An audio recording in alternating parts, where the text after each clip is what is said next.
This Godzilla is amazing. Seriously. I love it. The spikes are dangerous though, so be careful.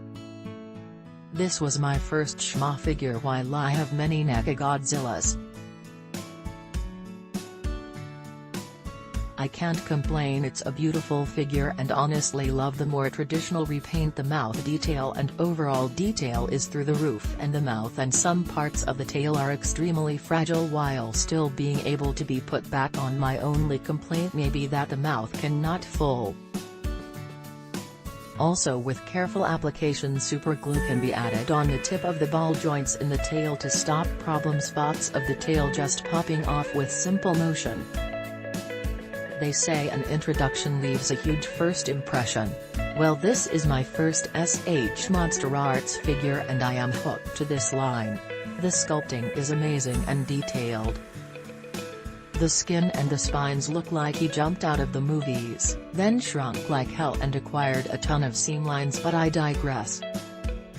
The articulation allows for great poses, although a lot of the joints on my figure were stiff when I opened the box, so make sure you move each joint to loosen him up.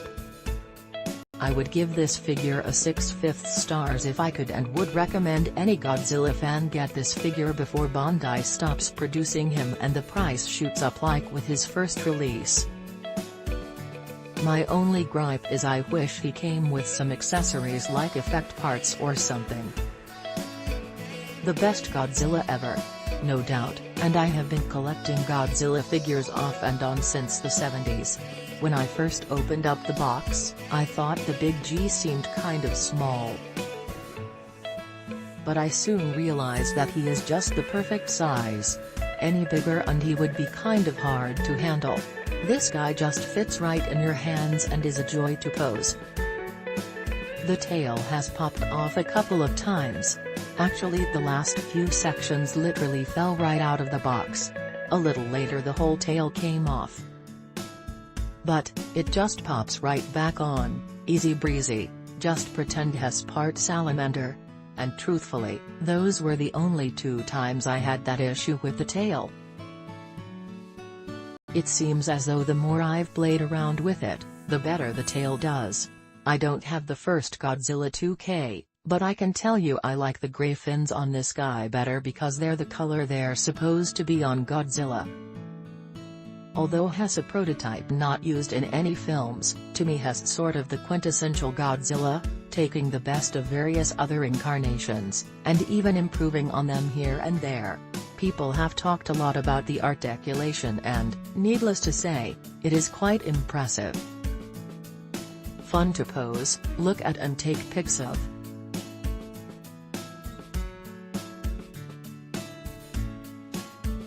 The detail is just amazing, and as you're messing around with him it almost feels like you're working with a little stop-motion figure.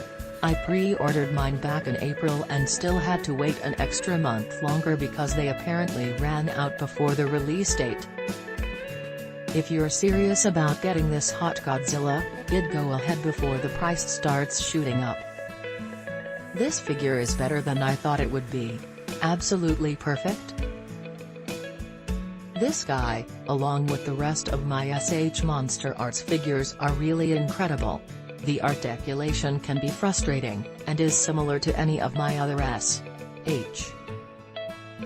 Click link in description for more reviews.